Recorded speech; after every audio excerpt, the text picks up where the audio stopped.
नमस्कार दोस्तों। तो चलिए हम आपको बताते हैं कि इस बाइक में हर पुर्जा कैसे सफाई किया जाता है। तो इस वीडियो में हम आपको बाइक का इंजन खोलकर और हर पुर्जे साफ करेंगे और इसमें देखेंगे कितने कचरा भरा है और इसे सब सफाई करेंगे।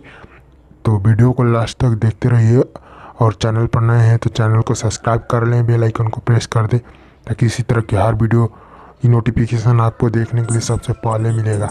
तो वीडियो को लास्ट तक देखते रहिए और अगले वीडियो में हम इंजन को बांध कर दिखाएंगे। तो उसका डिस्क्रिप्शन बॉक्स में लिंक डाल देंगे, वहाँ से जाकर देख सकते हैं।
उधर हो गया, गड़बड़ हो गया, उधर हो गया, घुमा के ले जा रहा है।